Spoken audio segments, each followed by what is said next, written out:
Muito bem, nós começamos semana passada uma série de mensagens sobre o perdão.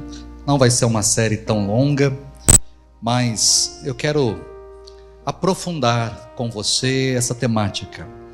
Falar sobre perdão não é fácil, mas a gente precisa de vez em quando falar sobre isso, revisitar, trazer esse tema, entender o que a palavra de Deus nos fala a respeito do tema e crescemos nessa direção. Então começamos semana passada falando sobre perdão. Fui um pouco, talvez até técnico demais, mas eu precisava trazer aquela introdução, falar um pouquinho. Pastor, esse domingo é a minha primeira vez aqui, ou se não, domingo passado eu não pude estar.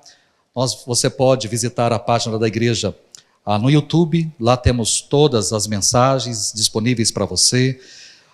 Então, Maranata IPI é a nossa página, Maranata IPI, você pode entrar e assistir, temos todas as mensagens desde 2018, todas as mensagens disponíveis lá para que você possa acompanhar, possa assistir. E nós começamos então semana passada. Hoje eu vou falar sobre o problema do perdão. E eu quero utilizar um texto que está em Colossenses, um único versículo. Eu vou trabalhar um pedaço desse versículo hoje, e um pedaço desse versículo eu volto semana que vem. A parte final, principalmente a expressão como o Senhor, eu quero falar semana que vem. Mas hoje eu quero trabalhar esse versículo com você. Colossenses 3, verso 13, diz o seguinte: suportem-se uns aos outros e perdoem as queixas que tiverem uns contra os outros. Perdoem como o Senhor lhes perdoou. Podemos ler juntos esse texto? Bem forte, bem bonito, todos juntos? Vamos lá?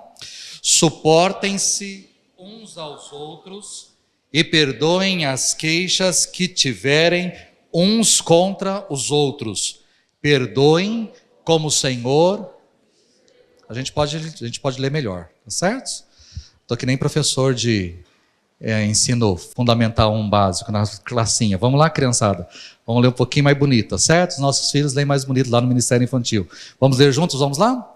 Suportem-se uns aos outros e perdoem as queixas que tiverem uns contra os outros. Perdoem como o Senhor lhes perdoou. Falar sobre perdão não é algo simples. Talvez porque perdoar também não seja algo tão simples. Existem algumas pessoas que não guardam nenhum tipo de mágoa, nenhum tipo de rancor. Talvez ficam tristes no momento, ficam tristes ali naquela, mas de repente, rapidamente talvez, e até facilmente isso passa, né? Eu cresci numa família onde as brigas são lembradas e relembradas, onde a gente guarda o dia, a hora, a roupa em que a pessoa estava, o que ela falou, como ela falou, se ela levantou ou não a sobrancelha, se ela apontou ou não o dedo, se ela cruzou ou não a perna. A gente repara detalhes e guardava isso, Isso foi um choque muito grande, porque quando eu comecei a namorar a Keila, a família da Keila é uma família, eu acho que eles têm um parafuso a menos nessa direção. Porque eles estavam, de repente eles discutiam, brigavam, uma coisa besta, mas brigavam. Mas 5 minutos depois eles estavam conversando. Eu olhava para aquilo e falava, não é certo isso. Não é certo, eles se ofenderam, acabaram de se ofender. Um acabou de xingar o outro. E se o meu irmão ou minha irmã tivesse me xingado desse jeito, eu ia demorar alguns anos para olhar na cara dessa pessoa novamente. E eles sentavam na mesa e oferecia a comida um para o outro e serviam ao outro. Eu, se fosse na minha casa, ia servir, envenenado, mas ia servir. Vem cá, daqui que eu passo aqui, eu sou, né? Mundos totalmente diferentes. Uma facilidade de relevar, uma facilidade de esquecer, né? E às vezes quando a gente discutia, eu e ela, a gente brigava, e aí eu ficava assim, eu ficava remoendo aquilo, e no outro dia ela estava normal, como se, eu falava, mas não pode, a gente discutiu ontem, né? Eu estou com vontade de matar, e ela está normal, como se só love, como só love? A gente brigou. E como é que é isso? Porque é assim. Então tem pessoas que têm uma facilidade de relevar, de esquecer, talvez a gente fale assim, poxa, mas ontem você me falou, eu falei? Mas ontem a gente discutiu, a pessoa, ou ela até lembra que discutiu, até lembra que teve alguma coisa, mas aquilo passou, aquilo ficou, foi ontem. Hoje já não tem mais absolutamente nada a ver. Mas existem, em compensação, outras pessoas que guardam, não apenas os detalhes, mas conseguem guardar o sentimento vivido naquele momento por toda a vida. Consegue guardar.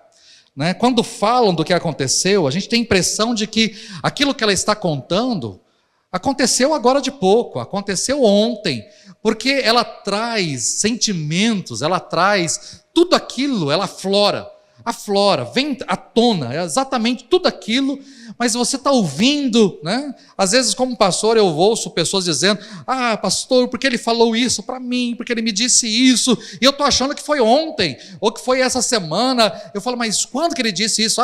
Sei lá, foi na nossa lua de mel, mas quando foi só lá? Uns 15 anos atrás, ou seja, há 15 anos, mas ela está contando, ou ele está contando, como se fosse algo que tivesse acontecido ontem. Porque existem pessoas assim. Então, quando eu estou trazendo essa série de mensagens, diante de mim, existem pessoas que têm facilidade em perdoar, em esquecer, mas existem pessoas que têm dificuldade em perdoar, dificuldade em esquecer. E quando eu falo também em perdão, eu preciso levar em consideração que existem coisas bem diferentes para se perdoar. Existem coisas bem diferentes. Pastor, meu sócio me enganou. Ele acabou me roubando, me passando a perna. Eu estou com um rombo gigantesco, dívidas enormes para serem pagas. Eu confiei nele. Ele me apresentou alguns documentos, eu assinei esses documentos sem prestar muita atenção e agora eu estou arcando com todo o prejuízo. Como é que eu posso, pastor, perdoar um homem que me prejudicou tanto? Como é que eu posso perdoar essa pessoa, sendo que ela me prejudicou muito? Pastor, minha esposa me traiu. Nosso casamento tudo bem, não estava muito legal. E ela acabou se deixando envolver ali por um colega de trabalho. Ele jogou todo o charme sobre ela se encantou e acabou se envolvendo com ele. E o pior, pastor, todo mundo ficou sabendo. Lá no serviço dela, todo mundo ficou sabendo. O caso se tornou público e eu virei piada. Piada não só no serviço dela, piada no meu serviço, piada na minha família. Todo mundo agora tira sarro dessa situação. Como é que eu posso, pastor, perdoar essa mulher que aprontou isso comigo? Pastor, o namorado da minha mãe me violentou. Ele aparecia do nada lá em casa, enquanto minha mãe estava trabalhando. Ele sabia que a minha mãe estava no trabalho, mas por mais que eu ficava dentro de casa, ou por mais que eu me trancava dentro de casa, ele sabia onde ficava a chave reserva. Ele entrava, pastor, na minha casa e ele me violentava. Ele me estuprava. E isso foram dias, meses, anos. Ele me ameaçava, eu não podia falar nada, porque se eu falasse alguma coisa, ele ameaçava matar a minha mãe e me matar. E para eu não perder a minha mãe, eu aguentei calado, anos e anos, aquele homem me violentando, indo até a minha casa, até a minha mãe acabar o relacionamento com ele. Mas aquele homem abusou de mim. Pastor, meu marido é agressivo comigo. Na frente das pessoas, ele ama me humilhar. Ele ama me menosprezar, se desfazer de mim. Ele diz que eu não valho nada. Em casa, vira e mexe, ele me bate. Ele me faz de uma empregada. Parece que ele tem prazer em fazer isso comigo. Como é que posso, pastor, perdoar, conviver com um homem, perdoar um homem assim, que me agride tanto, que me violenta não só fisicamente, mas verbalmente, psicologicamente? Ele é um agressor. Pastor, a minha vida acabou. No dia em que ligaram para mim avisando que o meu filho tinha morrido atropelado por um motorista bêbado, a minha vida acabou. Ele estava tão feliz brincando com os amigos, Como é que aquele homem pôde dirigir embriagado? E aí, para desviar de uma moto, ele acabou perdendo o controle do carro, invadiu a calçada e atropelou o meu filho que estava inocente, brincando ali com seus amigos. Eu cheguei lá, pastor. Eu cheguei lá na hora. Eu vi o meu filho ainda no chão, ensanguentado, e eu vi aquele homem sentado na sarjeta, completamente embriagado. Como é que eu posso perdoar esse homem que tirou aquilo que eu tinha de mais precioso na minha vida? Ah, pastor, eu me entreguei para ele. Eu achei que ele fosse o homem da minha vida. Ele me envolveu, ele me seduziu de tal maneira, mas ele acabou comigo. Eu permiti, nas nossas intimidades, eu permiti que ele tirasse algumas fotos, ou fizesse alguns vídeos íntimos nossos. E ele disse que era só para ficar pensando em mim, para ter uma recordação, e para ficar durante o dia lembrando de mim, mas ele postou aquilo na internet. Os meus amigos, os meus parentes acabaram tendo acesso, vendo tudo. Que vergonha. Inclusive, eu acabei sendo mandado embora do meu trabalho por conta desses vídeos que foram veiculados. Que vergonha de tudo isso e que raiva que eu estou dele. Ele acabou comigo, ele acabou com a minha profissão, ele acabou com a minha vida. Que vergonha. Não tenho cara de sair na rua, eu não tenho cara para ir nos lugares onde a minha família está. Eu morro de vergonha. Ah, pastor, o meu filho saiu a pé para ir até o mercadinho. Um homem o abordou no meio do caminho, aproveitando que ninguém estava vendo, ele agarrou meu filho e colocou meu filho dentro do carro, levou meu filho até uma estrada deserta, no meio de uma mata. Ali ele violentou meu filho. Depois ele cortou meu filho em pedaços e o enterrou ali naquele lugar. Nós descobrimos tudo isso por conta de câmeras esparramadas pelo trajeto que meu filho fez.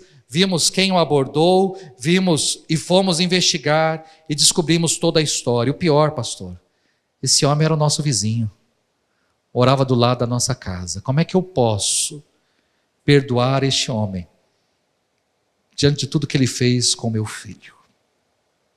São histórias diversas. Algumas dessas histórias não são inventadas. Algumas dessas histórias, como pastor, eu ouvi em gabinete. Algumas dessas expressões não são fictícias, não são retiradas da internet, não são histórias retiradas de jornais, não. São coisas que eu já ouvi, algumas delas são coisas que eu já ouvi em gabinete. E são pessoas com histórias diversas, situações diversas, mas em meio a essa história, porque cada um de nós carrega a sua. E diante da nossa história de dor, diante da nossa história de sofrimento, às vezes nós temos essa indagação: como é que eu posso perdoar essa pessoa? O Senhor sobe lá no púlpito e fala sobre perdão, o Senhor prega sobre perdão, abre a Bíblia e fala sobre perdão, mas como é que eu posso perdoar?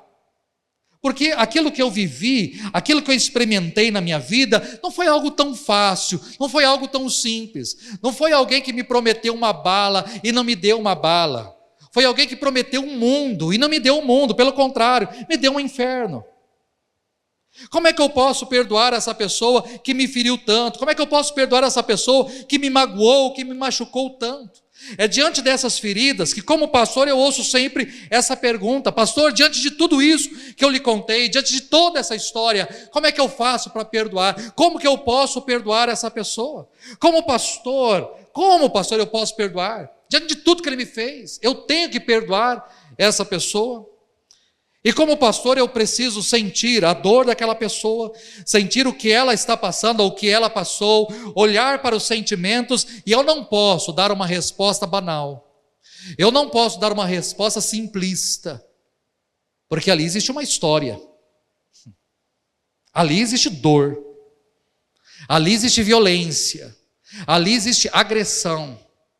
Eu não posso ser simples na minha abordagem, eu não posso pura e simplesmente abrir a Bíblia e falar assim: mas a Bíblia diz que você tem que perdoar. Bom, eu posso pegar, visitar aí o texto, voltar ali para você o texto e dizer: olha, o que a Bíblia diz sobre perdão? O que o apóstolo Paulo está escrevendo aqui sobre perdão? O apóstolo Paulo está dizendo para a gente perdoar as queixas que nós tivemos uns com os outros. Está aqui, o apóstolo Paulo está dizendo, perdoem. E ele está dizendo, perdoem como o Senhor lhes perdoou. Ou seja, eu tenho que perdoar. Diante daquilo que a pessoa me fez, diante daquilo que a pessoa, por mais que ela tenha feito, eu tenho que perdoar. Pura e simplesmente, eu não posso, como pastor, pura e simplesmente olhar para você e dizer, não, você tem que perdoar. Mas eu preciso ouvir você e entender o que está por trás de toda essa história.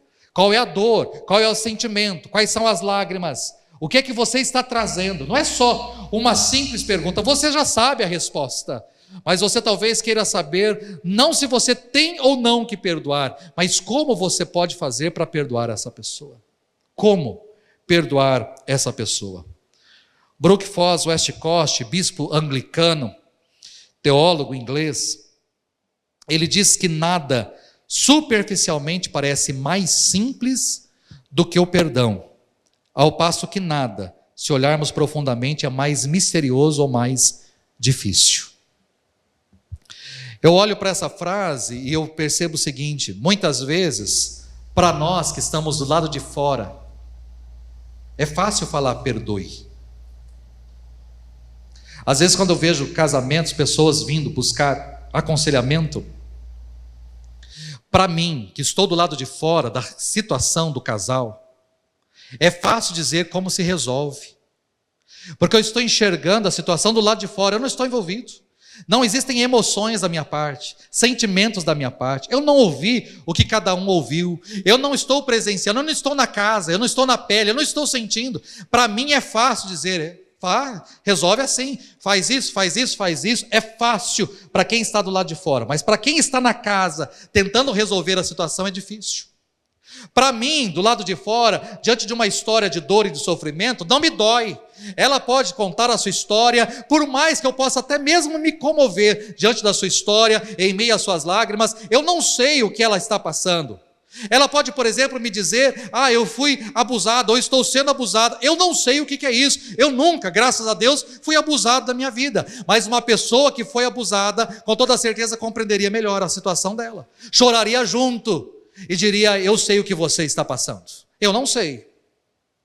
Um pai chegar diante de mim e falar que perdeu seu filho num acidente por causa de um homem bêbado no trânsito, eu não sei qual é a dor desse pai.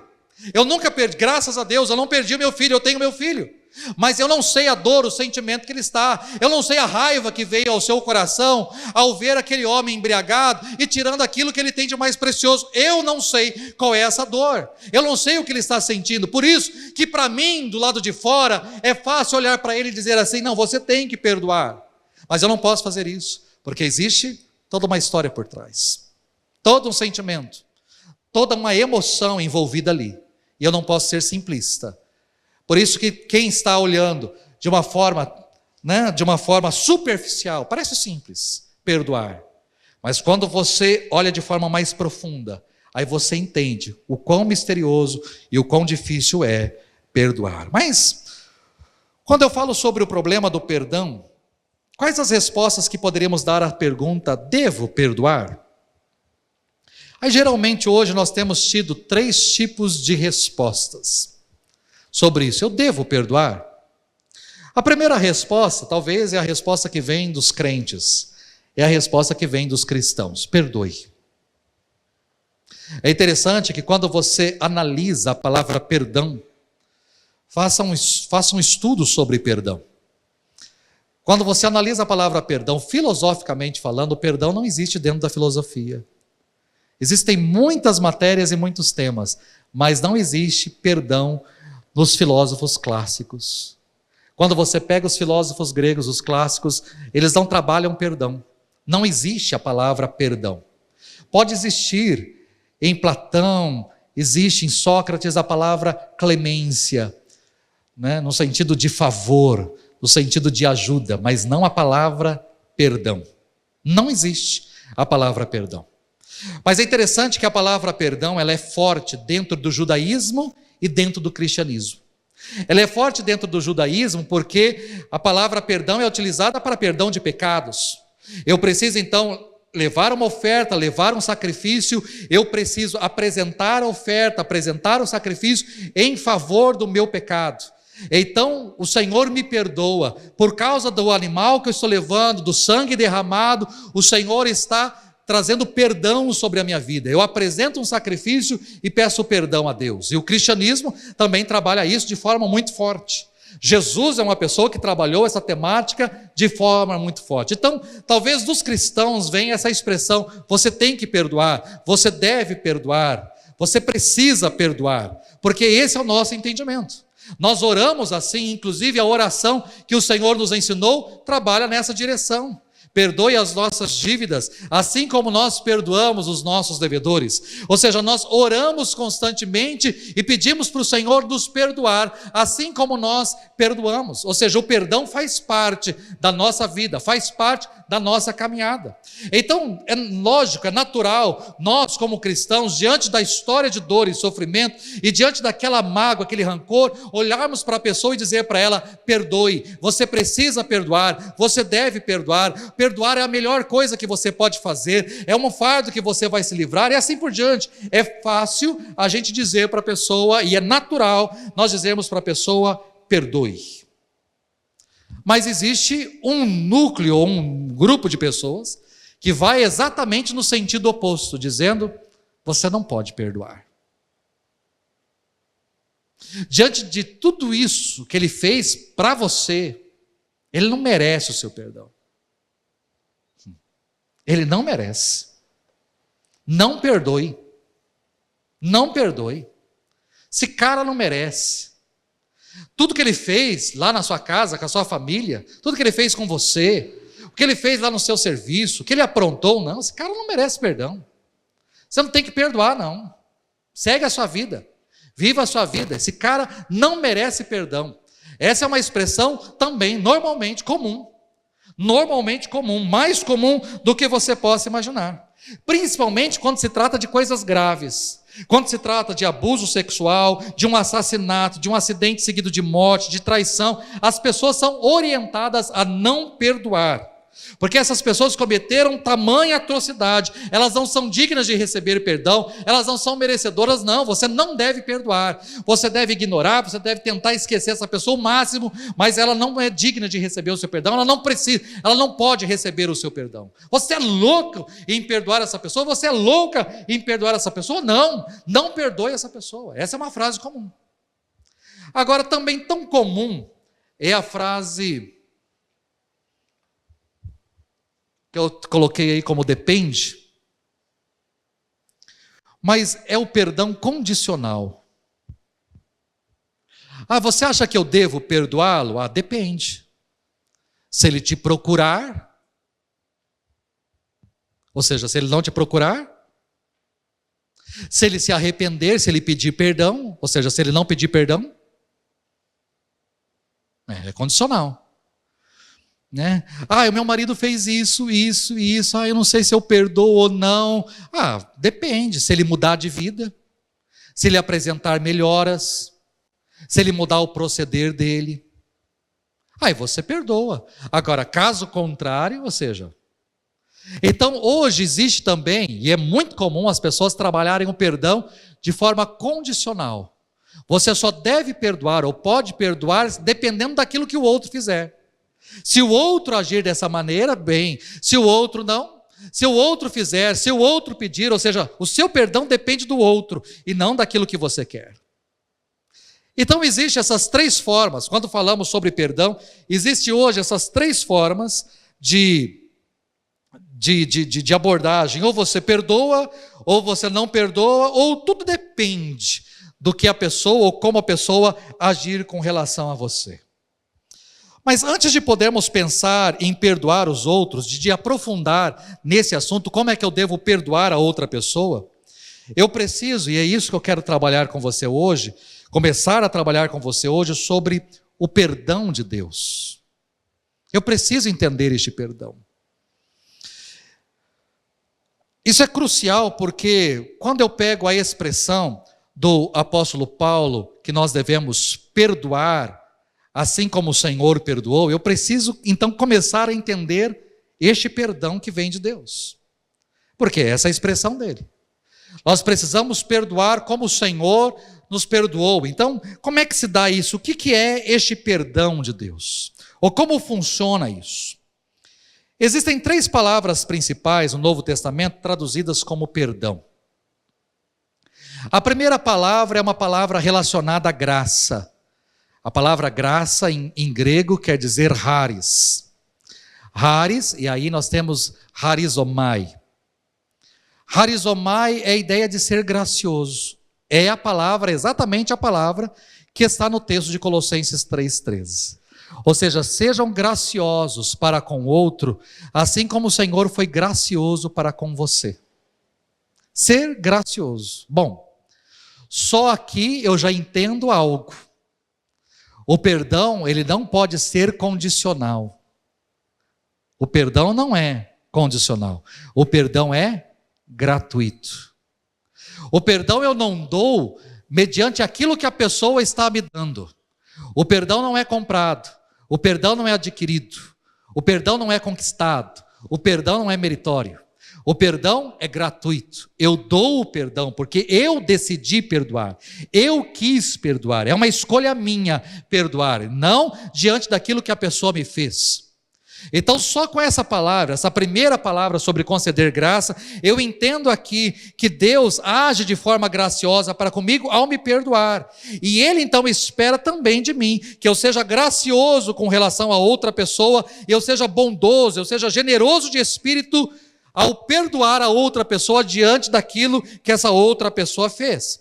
Essa palavra então me lembra que o perdão não é algo que eu ganho, não é algo que eu conquisto, não é algo que eu tenho que fazer por merecer, não. O perdão é um presente, é uma dádiva, é uma bênção dada à minha vida. Então eu preciso ser gracioso. Mas existem outras 2 palavras que são interessantes também com relação a perdão. Uma é afeimi, que é a ideia de deixar ir. E a outra, que é muito próxima, é a palavra fesses, que quer dizer libertar a pessoa de qualquer tipo de obrigação. Ou seja, quando eu perdoo alguém, eu estou deixando essa pessoa ir. Eu liberto, eu livro essa pessoa. O perdão é libertador. O perdão, eu preciso entender que, diante da situação, aquilo que foi feito contra mim, a impressão que eu tenho é que eu estou algemado àquela pessoa. Aquilo que ela me fez me feriu tanto que eu estou algemado àquela pessoa. Aonde eu vou, eu carrego aquela pessoa. Aonde eu vou, eu estou carregando aquele sentimento. Me vem à memória, me vem ao coração, os sentimentos vêm. Por quê? Porque eu estou carregando aquela pessoa ao meu lado. Mas a partir do momento que eu decido perdoar, que eu entrego o perdão, o que eu estou fazendo? Eu estou abrindo as algemas e eu estou liberando, deixando aquela pessoa ir. Essa é a ideia da palavra afeimi. Estou deixando ela ir. Siga o seu caminho. Eu vou seguir o meu, mas segue você o seu caminho. Estou liberando a pessoa para seguir. Mas também a palavra afesses é a ideia de que você me devia, mas agora você não me deve mais nada. Eu não vou lembrar dessa dívida mais. Eu não vou lembrar. Você me deve, ou me devia, agora está acabado. A dívida está paga. Você não me deve mais absolutamente nada. Acabou. Eu rasgo aquilo que você fez. Acabou. Acabou o assunto, morreu o assunto, encerrou o assunto, acabou. Essa é a ideia da palavra que eu estou libertando a pessoa de qualquer tipo de punição ou de qualquer tipo de coisa que ela tem que... Não. Acabou. Você não me deve mais nada. E por mais que um dia a pessoa queira lembrar, é porque eu já fiz isso. Não. Você já fez, eu já perdoei, já resolveu, acabou. Não existe mais nada. Acabou.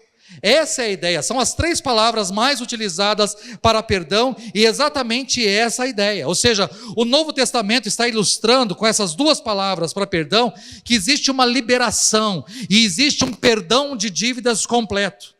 Porque na cultura judaica, se você tinha uma dívida com alguém e você não podia pagar, você poderia ser lançado na prisão, você poderia ser feito escravo, até que aquela dívida fosse paga, completamente paga. E quando a dívida fosse paga, então você estava liberado. Pagou a dívida, então você está liberado. Você não deve mais nada. A dívida foi quitada, acabou, você está liberado para sair, você pode ir embora, você pode seguir a sua vida, porque tudo acabou. Essa é a ideia da palavra. Isso é semelhante à maneira como a Bíblia fala sobre dívidas e pecado, como humanos. Nós somos devedores a Deus por causa dos nossos pecados, e quando nós somos perdoados, o que o Senhor está fazendo conosco? Ele está liberando. Você cantou essa noite, talvez não percebeu. Essa última canção que cantamos, a segunda estrofe fala: a quem foi perdoado e redimido foi, cante ao Cordeiro uma canção. Aqueles que são livres, que levam o seu nome, cante ao Cordeiro uma canção. Ou seja, quando eu fui perdoado, eu fui redimido, naquele dia eu fui liberto. Segue a sua vida, Wagner. Você foi liberto, segue, livre. Não há mais peso, não há mais culpa, não há mais condenação, não há mais acusação. Segue livre. Esse é o perdão de Deus. Segue a sua vida. Não há mais dívida, não há mais nada que você... Não. Você está liberto, você está livre. Quando nós somos perdoados, Deus paga a dívida por nós, nos liberta das terríveis consequências do nosso pecado. Nós estamos livres para seguir. Assim, quando uma outra pessoa peca com relação a nós, ela nos ofende, e eu decido perdoar, eu também estou dizendo: acabou a sua dívida comigo. Acabou, você não deve mais nada. Eu assumo daqui para frente, e não vai ter mais nenhuma amargura, nenhum ressentimento, mais nada. Segue a sua vida, e eu sigo a minha vida. Livres, cada um de nós, livres nessa direção. Miroslav Volf, um teólogo croata, diz que perdoar é dar aos malfeitores o presente de não considerar o mal contra eles. Quando eu estou perdoando, eu estou dizendo para aquela pessoa: eu poderia fazer o mal com relação a você. Você me prejudicou, eu poderia também te prejudicar. Você me ofendeu, eu também poderia te ofender. Você me magoou, eu também poderia fazer algo para te magoar. Mas eu não vou fazer isso com você. Por mais que você fez isso contra mim, eu não vou pagar o mal que você fez com mal. Eu decido não pagar com o mal. Eu decido dar a você de presente, não fazer mal sobre a sua vida. Portanto, o perdão de Deus para conosco, no seu nível mais básico, é um ato de graça. E é isso que a gente tem que entender. Para eu entender e trabalhar o perdão com relação a outra pessoa, eu preciso primeiramente entender o perdão de Deus para comigo. E às vezes nós nos esquecemos disso. Nós nos esquecemos. Nós temos caminhado a nossa vida hoje e nos esquecido a respeito desse perdão. A igreja tem falhado nessa direção? Tem. Porque nós não temos pregado mais sobre pecado. Na nossa caminhada, nós não temos pregado sobre pecado. Nós não temos abordado sobre pecado. Nós não temos trabalhado isso. Não estou falando nós, estou falando a igreja de um modo geral hoje não tem trabalhado isso. E nós vivemos a nossa vida como se pecado não existisse, ou como se as coisas que nós fazemos de errado não ofendessem a Deus, como se nós não estivéssemos desobedecendo e contrariando e desagradando a Deus. Nós vivemos a nossa vida e nos esquecemos que através de palavras, de atitudes, de ações, não só contra Deus, mas contra outra pessoa, tudo isso está ofendendo ao Senhor, e nós temos caminhado nessa direção. Ou seja, eu não entendo o que é pecado, eu não entendo o que eu estou fazendo de errado, e já que eu não entendo, eu não preciso pedir perdão. Eu não entendo. Nós temos falhado como igreja nessa direção, muito, porque nós não temos pregado, nós não temos apontado, nós não temos falado sobre os erros, sobre as falhas, sobre aquilo que a palavra de Deus trabalha como pecado. Nós temos sido light nesse assunto, trabalhado de forma leve esse assunto, e aí as pessoas não entendem o que é pecado. Se eu entender que pecado é tudo aquilo que vai contra a vontade de Deus, Aí a minha situação começa a clarear. Se eu entendo que Deus não se agrada de fofoca, por exemplo, fofoca é pecado, e eu estou fofocando, eu entendo que eu estou indo contra a vontade de Deus, contra a palavra de Deus. Se eu entendo o que Jesus disse, que um homem ao adulterar, ele não precisa ir lá e a vias de fato com aquela mulher, mas só olhar para aquela mulher com desejo, isso já é adultério no coração. E a partir do momento que eu estou olhando no WhatsApp, olhando no Instagram, olhando no Facebook, coisa que não deve, eu estou desejando aquilo que não é para ser desejado, eu estou em pecado. Eu preciso entender que são falhas, que são erros. Uma mentira, que aquilo eu considero mas é só uma mentirinha, foi só uma historinha, foi só uma coisinha que eu inventei. Mas se eu entendo que o diabo é o pai da mentira, e que eu menti e desagradei a Deus, e pude ter ferido uma pessoa gravemente por causa dessa mentira, eu vou começando a entender qual é a minha situação. São coisas erradas. São coisas que eu estou fazendo que desagradam ao Senhor. E diante do meu pecado, diante do meu erro, diante da minha falha, eu preciso pedir perdão para Deus. Porque Deus, por mais que seja gracioso, seja amoroso, Deus é justo. E isso eu preciso também ter claro diante dos meus olhos. Deus é um Deus justo, é um Deus de justiça, e a justiça dele precisa ser mantida.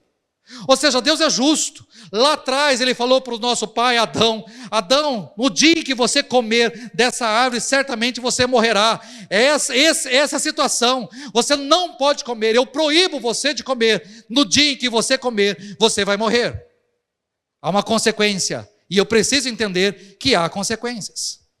O homem desobedeceu, comeu do fruto que não deveria comer. Houve consequência, a morte entrou no mundo, e não só em Adão, não foi só sobre ele, sobre todos nós a morte veio. O apóstolo Paulo diz que o salário do pecado é a morte, é a consequência do pecado, é a consequência do erro. Ou seja, nós estamos sujeitos à morte, estamos sujeitos ao inferno, estamos sujeitos a uma separação definitiva, nós estamos, mas Deus é gracioso. E como é que ele fez? Ele mandou seu filho. O apóstolo Paulo deixa claro em Romanos capítulo 3, falando sobre pecado, ele diz que todos pecaram, todos os homens, todos pecaram e estão destituídos, longe da glória de Deus, todos. Mas é interessante que por mais que todos pecaram e estão destituídos da glória de Deus, esses homens foram justificados gratuitamente por sua graça, por meio da redenção que há em Cristo Jesus. Deus o ofereceu como sacrifício para a propiciação mediante a fé, pelo seu sangue, demonstrando a sua justiça. O homem pecou, desobedeceu, separou-se de Deus. O homem não quer morrer, o homem não quer viver separado de Deus, o homem não quer ir para o inferno, que é agora o seu destino. Ele não quer. O seu desejo é estar com Deus, o seu desejo é voltar para Deus, o seu desejo é ter o perdão dos pecados e reconciliar-se com Deus, o seu desejo é morar com Deus eternamente, esse é o seu desejo. Mas existe um pecado que separa o homem de Deus. O que é que Deus então faz? Deus manda o seu filho. É por isso que nós celebramos o Natal. Deus manda o seu filho, para entendermos que um dia Deus desceu do céu e encarnou-se, tornou-se uma criança, tornou-se homem igual a nós, viveu entre nós, padeceu entre nós, não teve pecado, e por conta da sua vida, do seu testemunho, da sua pregação, da sua mensagem, de quem ele era, ele foi crucificado, ele foi morto, e por causa da sua morte, hoje eu tenho livre acesso a Deus. Pastor, Deus perdoa e nos deixa pura e simplesmente ir? Deus perdoa e nos... Não, Deus não é inconsequente. Mas alguém pagou o preço.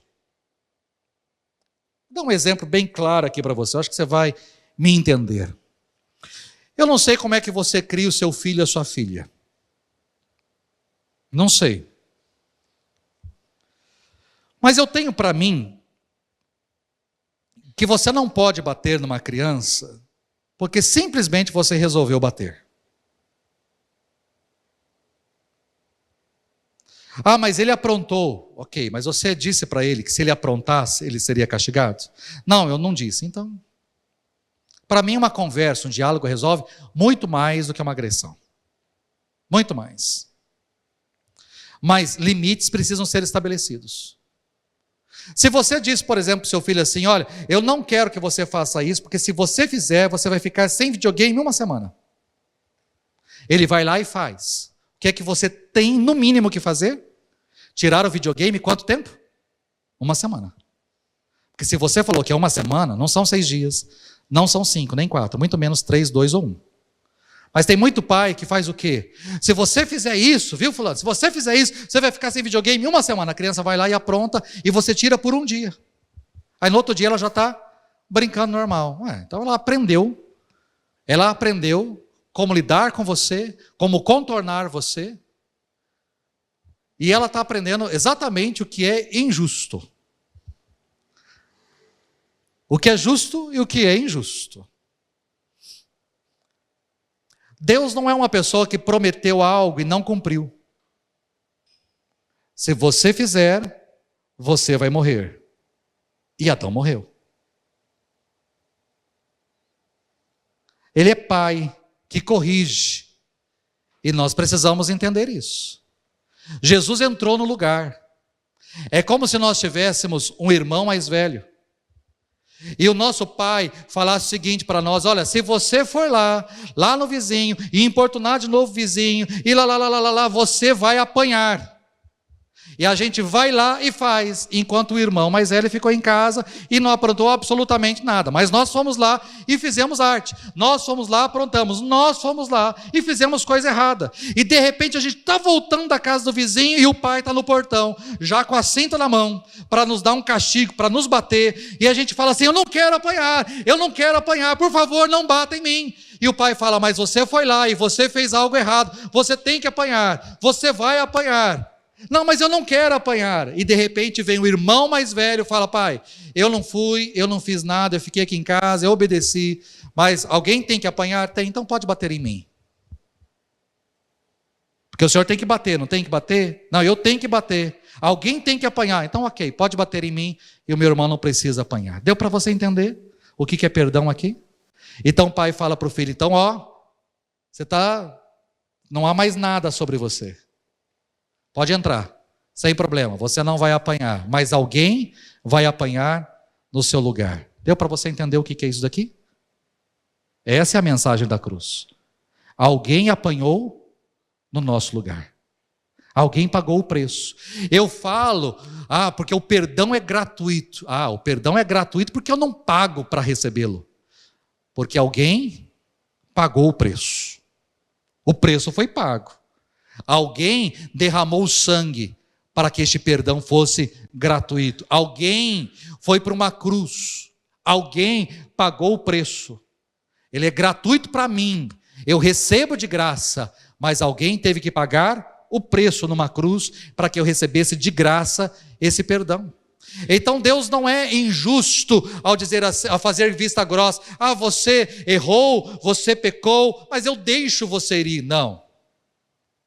Você errou, você pecou, esse pecado precisa ser pago, este erro precisa ser pago, eu posso perdoar você. E aí quem ele olha na frente, entrando na frente para receber todo o castigo, é o Filho.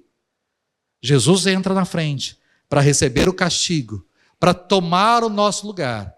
E aí nós somos livres, nós somos justificados, nós somos libertados, nós podemos caminhar, mas alguém teve que pagar o preço.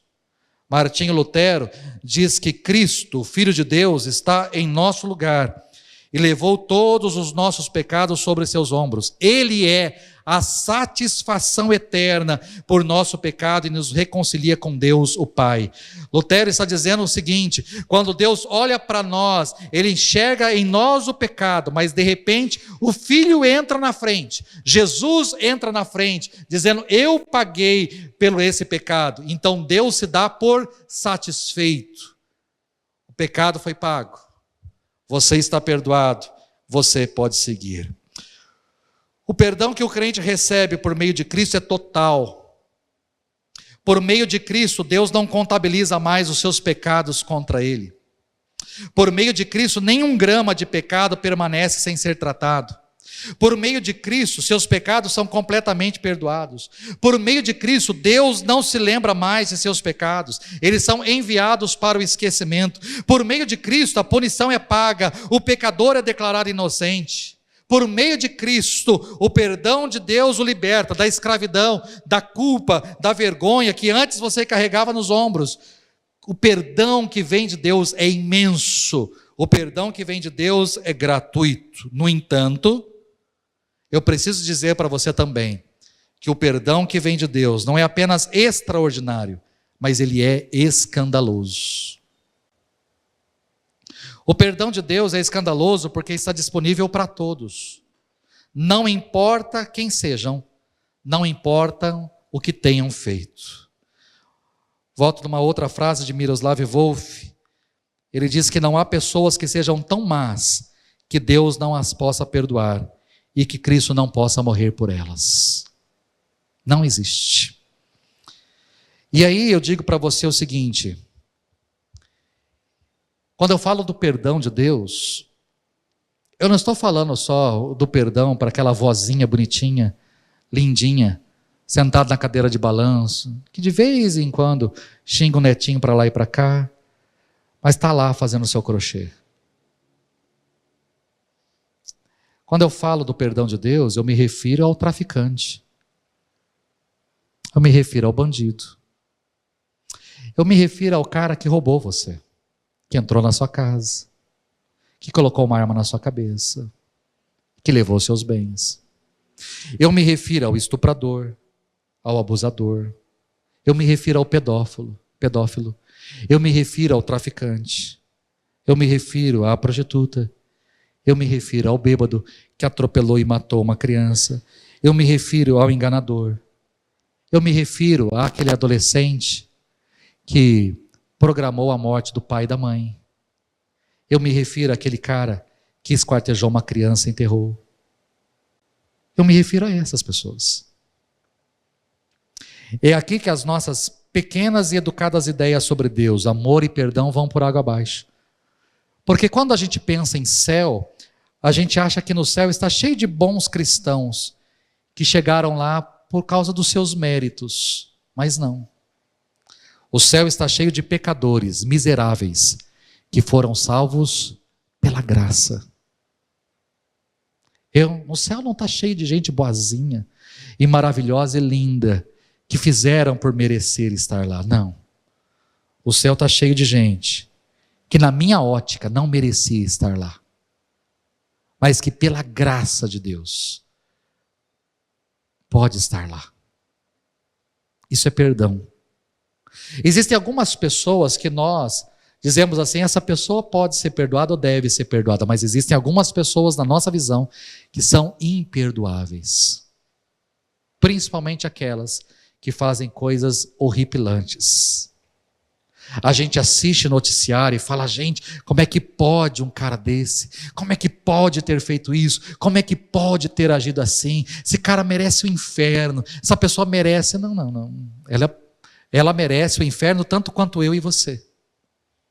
Mas Deus pode ser gracioso para com ela.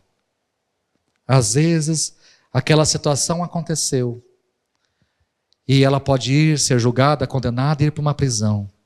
E quiçá, nessa prisão ela pode ouvir a respeito do amor de Deus. E ali, ela se arrepender, se entregar e pedir perdão. E sabe o que Deus vai fazer? Deus vai perdoar. Assim como Ele perdoou a você e a mim. Eu não sou melhor que ela. A única diferença entre mim e a pessoa que está lá fora e fazendo esse tipo de coisa é que eu já fui alcançado pela graça, enquanto ela ainda não foi. Eu já tive o perdão de Deus, enquanto ela ainda não teve. Mas o perdão de Deus deve provocar em nós essa infinidade de emoções profundas, da gratidão à raiva, da compreensão à confusão, da gratidão ao choque. O perdão de Deus deve nos deixar tontos. O perdão de Deus deve virar o nosso mundo de cabeça para baixo. Por quê?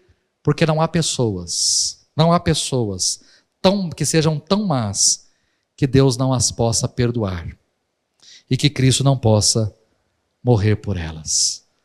Eu termino essa mensagem dizendo: perdoem. Perdoem as queixas que tiverem uns contra os outros. Perdoem, como o Senhor perdoou você. Perdoe. Nós vamos assistir um vídeo, um pequeno vídeo de 3 minutos. Depois nós vamos orar.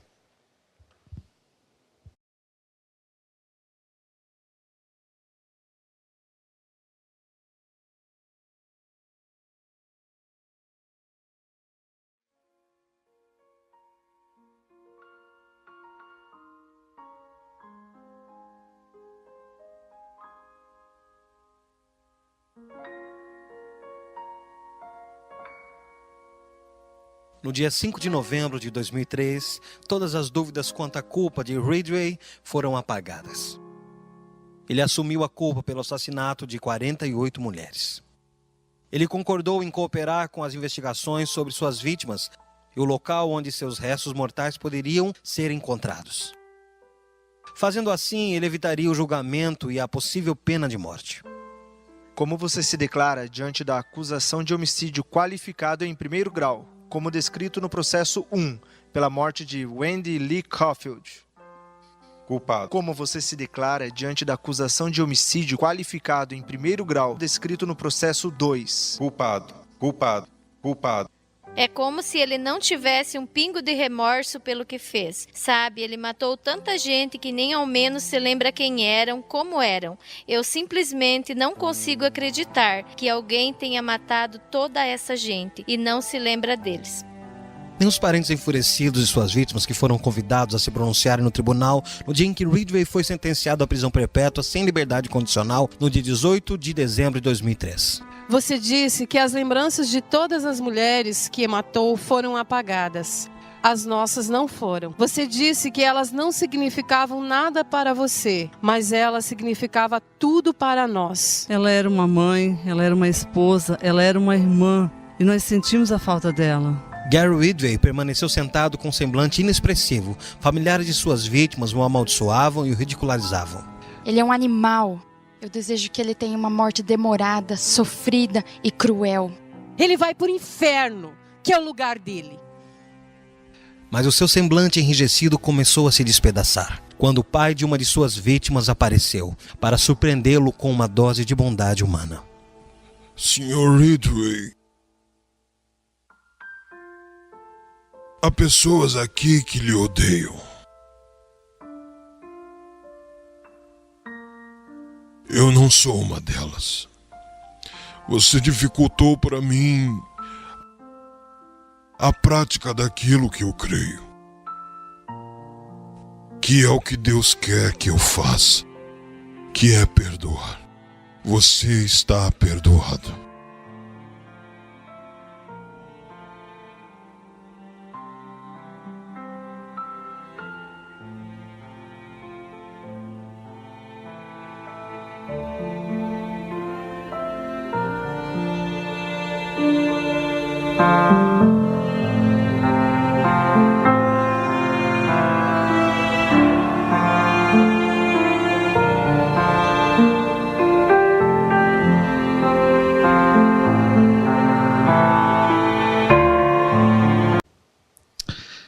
Esse homem foi considerado o maior serial killer dos Estados Unidos.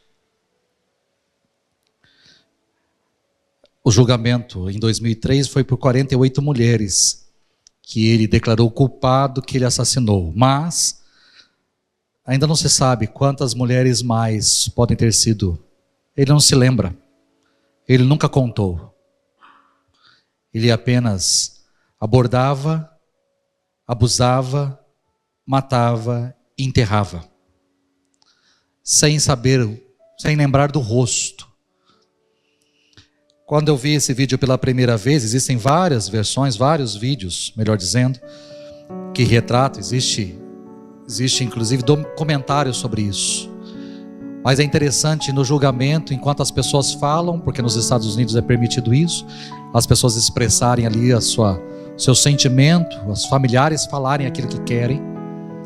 É interessante como as pessoas se colocam. Você vai para o inferno. né? Dá para ver bem o semblante da mulher quando diz: eu espero que você tenha uma morte lenta, cruel, né? É o que eu desejo para você.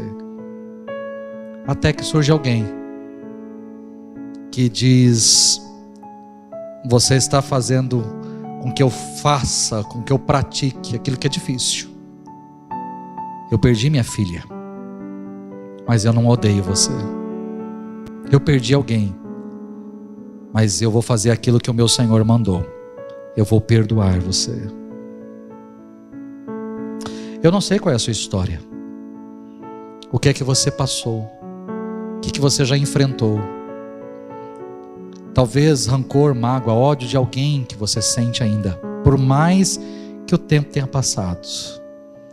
Deus está permitindo essa série para falar para mim e para você: é hora de largar isso. É hora de libertar. É hora de deixar essa pessoa seguir. É hora de você também não ficar mais carregando nenhum peso, nenhum fardo. Deixa essa pessoa ir. Libere-a. E também deixe toda essa dívida para trás. Siga. Deixe Deus falar ao seu coração. Vamos ficar em pé, vamos orar.